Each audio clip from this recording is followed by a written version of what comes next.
네, 안녕하세요. 증시나침반 안지원입니다. 네, 어저께부터 이제 혼자 찍기 시작을 했는데, 댓글로 그래도 반응을 좀 뜨겁게 칭찬의 댓글 많이 남겨주셔서 감사드리고요. 이제 오늘이랑 내일이 이제 마지막 2023년 마무리되는 장인데 얼마 안 남았고 이제 이때까지 좀 좋은 결실이 좀 있으셨으면 그리고 잘 마무리하셨으면 좋겠습니다. 오늘은 코스피, 코스닥 많이 상승을 했습니다. 코스피는 0.4%만 상승을 했고 코스닥은 1.3% 이상 상승을 했는데 오늘이 사실 배당락일이라는 점을 고려를 하면 코스피 0.4% 상승은 굉장한 좀 놀라운 상승이었다라고 생각이 좀 듭니다. 오늘 업종별로는 철강금속이 제일 많이 상승했습니다. 종목별로는 포스코 스틸리온이 거의 15% 상승을 했고요. TCC 스틸, 포스코 홀딩스, 조일알미늄, 삼화알미늄 다 2차전지 관련주들이 오늘은 급등이 있었습니다. 전기전자 섹터에서도 솔루스 첨단 소재, 한화시스템, 이스페타시스, 포스코 퓨처엠, 롯데에너지 머티리얼즈, 다른 이제 반도체나 이제 IT 섹터로 좋았는데 역시나 2차전지 주들이 좀 크게 상승한 종목들에 좀 포진이 되어 있었고요. 서비스 업종에서는 개별적으로 SBS가 10% 급등했습니다. 지금 계열사는 굉장히 좀 힘든 뉴스들이 많이 나오고 있는 상태인데요. 태영건설이 다음 주에는 이제 워크아웃 신청할 것이다 이런 루머가 좀 돌면서 회사 측에서는 물론 부인하고 있지만 시장에서는 계속 우려가 커지고 있는 상황입니다. 오늘 거의 20% 가까이 급락을 했고요. 이따 자세히 또 말씀드리겠습니다. 의약품 섹터, 요즘 바이오 섹터도 굉장히 좀 좋은 섹터입니다. 그리고 통신주들이 오늘 제일 많이 하락한 하락률 1위 업종을 기록을 했습니다. KT가 5.5%나 떨어졌고요. LG유플, SKT도 하락을 했는데 오늘은 배당 락일이죠. 어제까지 주식을 보유했었다면 결제 기준으로 2023년까지 이제 연말 보유자니까 배당 받을 권리가 있는데 오늘부터는 배당이 없습니다. 그래서 배당을 주는 것만큼 오늘은 좀 하락을 해야 이제 정상이고 그게 배당 락일이라고 하는데 배당 락일이라서 이제 배당을 많이 주는 회사들이 좀 하락을 했었습니다.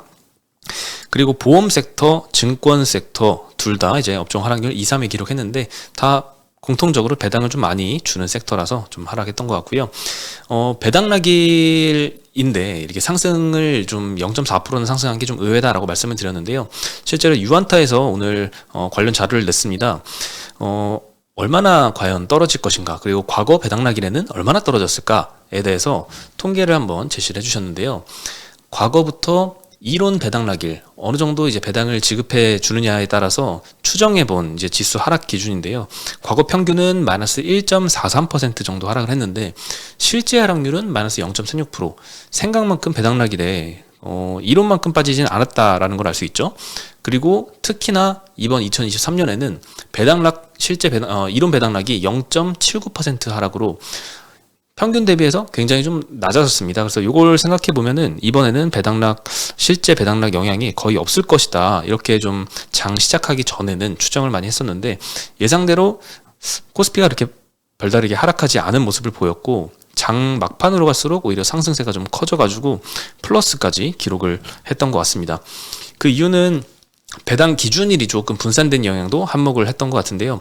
연말에 원래 보유하고 있어야 4분기 연말 결산 배당을 받을 수가 있는데 이거를 내년 초로 변경한 회사들이 굉장히 좀 생각보다 많더라고요. 코스피 상장된 기업만 한 120개 정도 기업이 있습니다.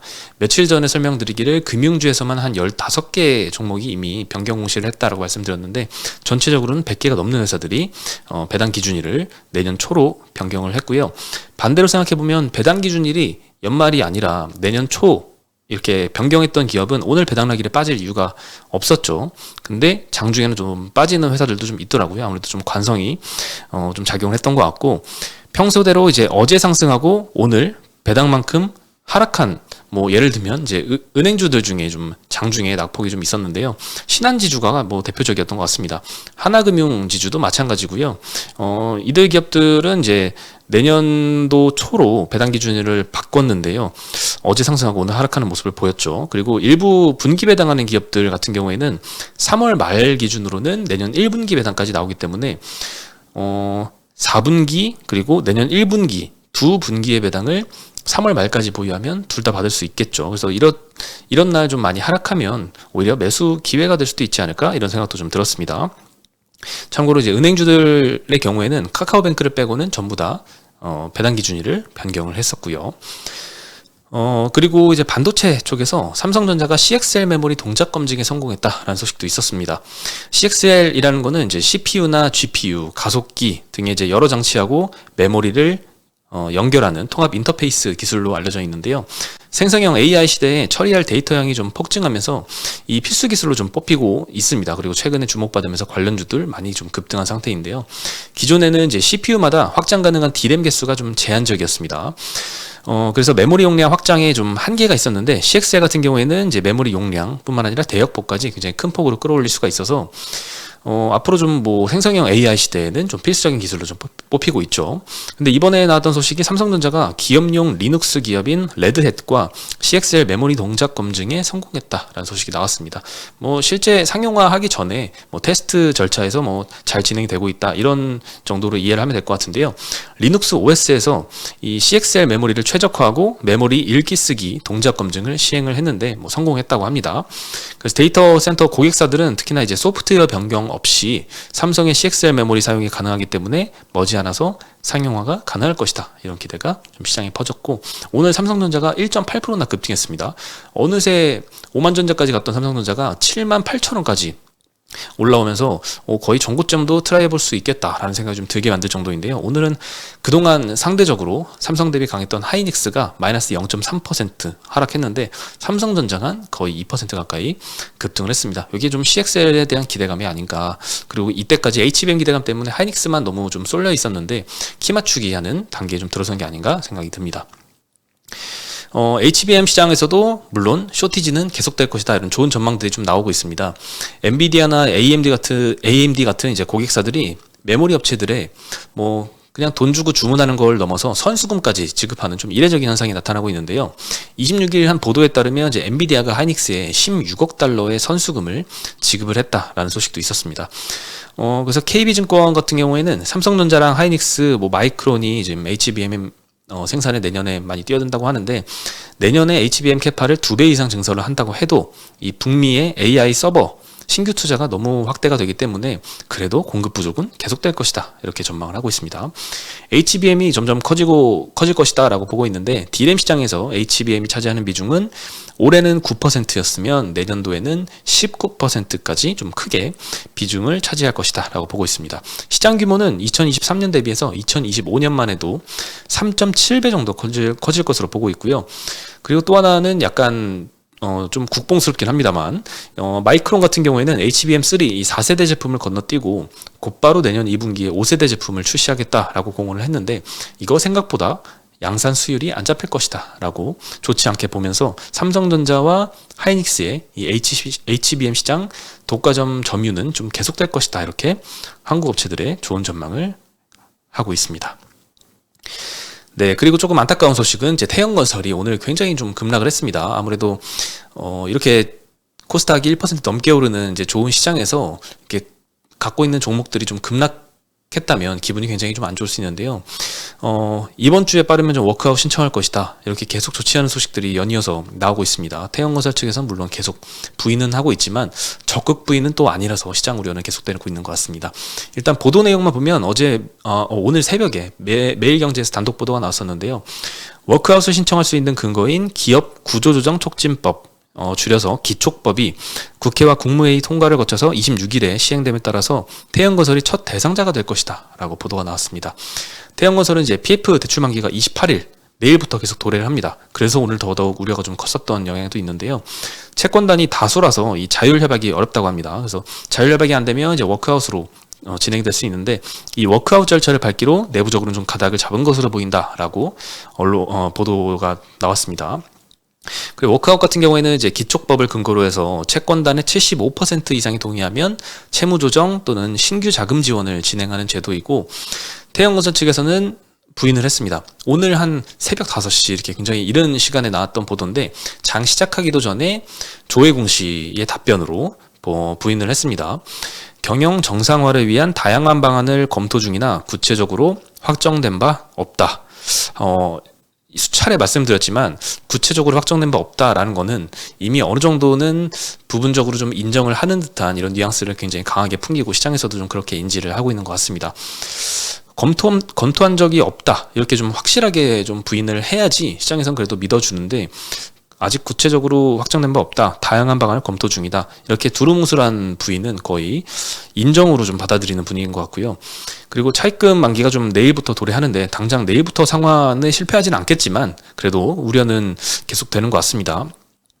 지금은 그래도 차입금 만기가 좀 당장 내일부터 도래하면 회사 차원에서는 적극적인 해명이 좀 필요한 시기인데, 그렇게 하지 못하는 이유가 좀 있을 것 같고요. 태형건설의 현재 상황은 조금 심각한 것 같습니다. 한국신용평가에 따르면 태형건설의 이제 회사채 PF 보증 만기가 내년 1분기까지 도래하는 게 4천억, 그리고 내년 4분기에 또 2조 5천억이 만기 도래합니다. 그리고 3분기 기준으로 태형건설은 이제 10개 건설사에 지급 보증 굉장히 많이 했네요. 이제 520억 정도 지급 보증을 했고요. 9개 현장에 2,300여 원어치 하도급 대금 지급 보증을 제공을 했습니다. 그래서 워크아웃으로 갈 경우에는 이 하도급 대금 지급이 좀 지연이 될 수 있어서 다른 업체들의 좀 연쇄 부실로까지 이어질 수도 있다, 이런 우려도 좀 있고요. 유동성 확보에 굉장히 좀 절실하게 필요한 상황입니다. 그래서 열심히 하고 있는데요. 최근에 관계사 포천파워 지분을 전량 매각해서 260억 원 자금을 좀 확보하기도 했고요. 또 이제 기존에 이제 시공권을 따냈던 부천 군부대 현대화 사업, 요 시공권을 다른 건설사에 한 3천억에 넘겨서 유동성 확보를 이제 검토 중이라고 합니다. 네, 그래서 유동성 확보에도 굉장히 좀 급한 상황인 것처럼 좀 보입니다. 그래서 현재 좀 많이 주가가 좀 하락을 해서 PBR이 지금 0.1배대까지 하락을 했습니다. 이거는 거의 순자산을 인정해주지 않는 정도 수준인 것 같고요.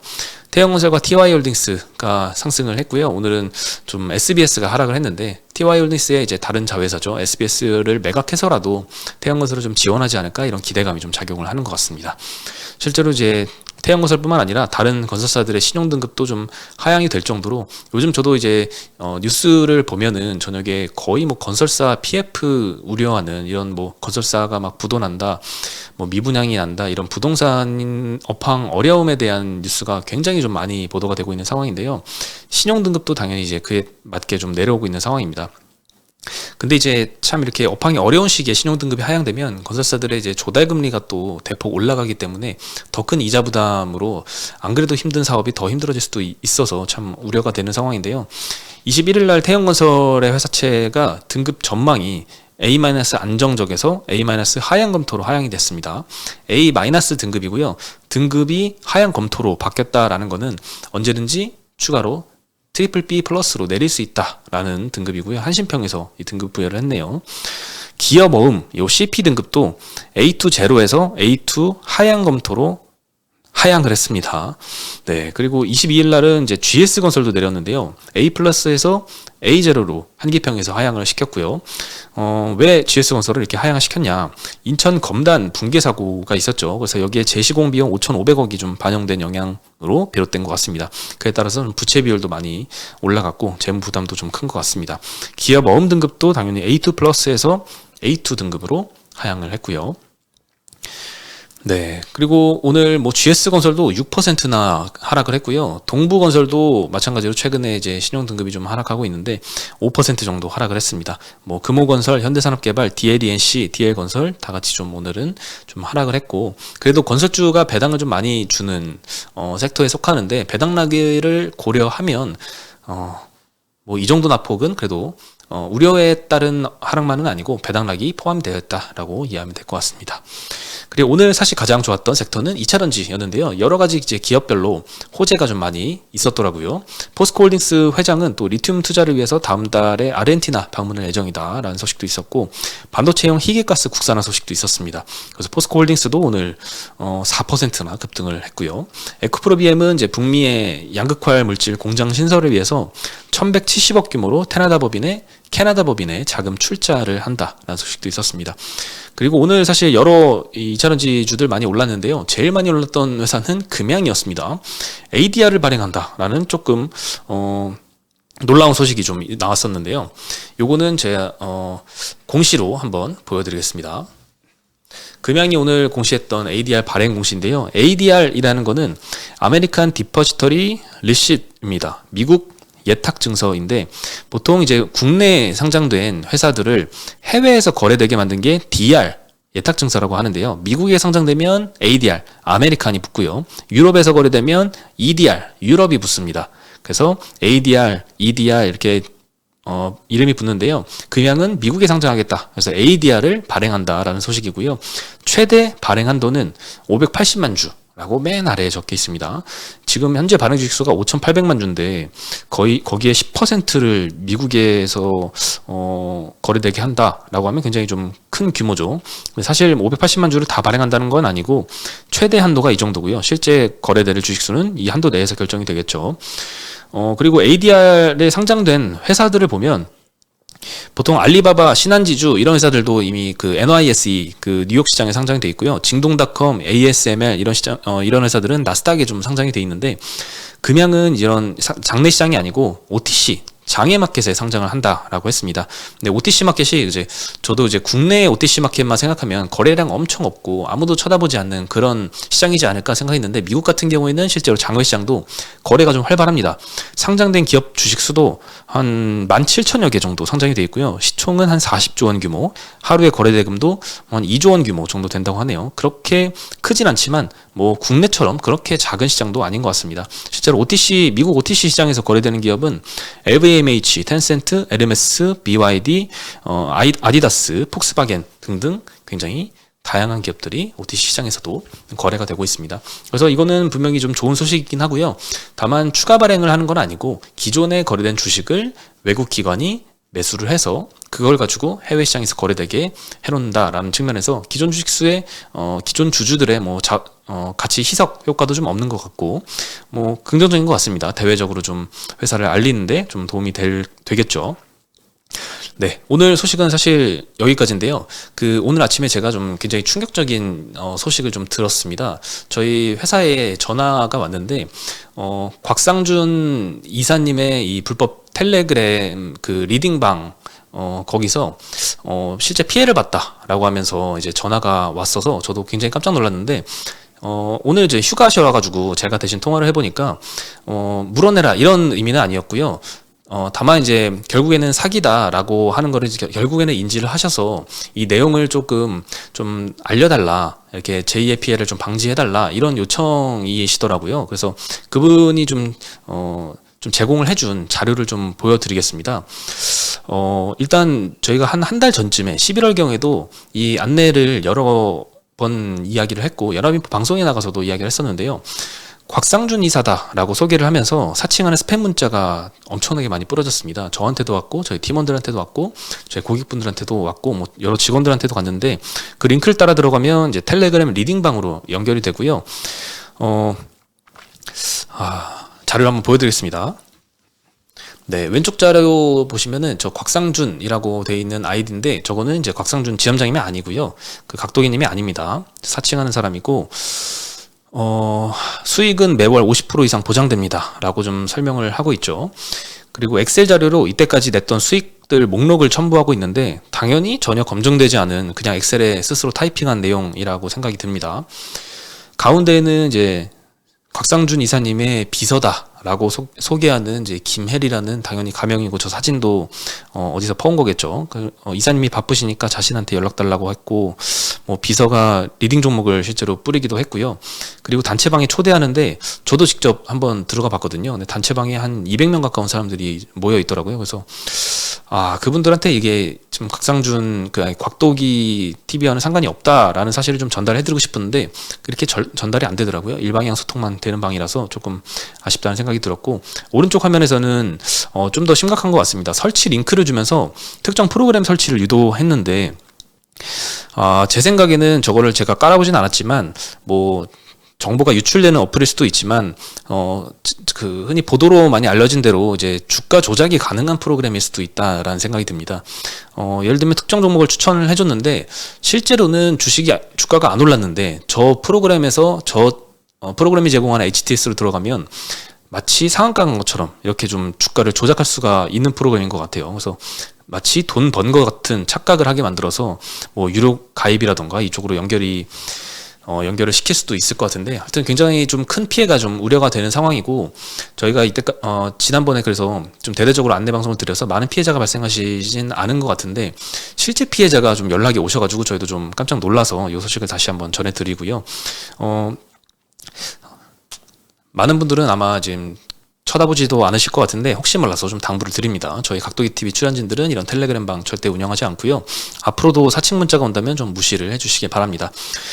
리딩방이라는 거는 절대 돈을 벌 수도 없는 시스템이고, 당연히 이제 비전문가의 추천입니다. 뭐 종목 추천하고 여러 가지 이유를 덧붙이는데, 저도 뭐 몇 가지 대화를 나눠봤지만 추천의 이유를 들어봐도 너무 수준이 낮습니다. 그래서 무시해 주시고 그냥 무시해 주시기 바랍니다.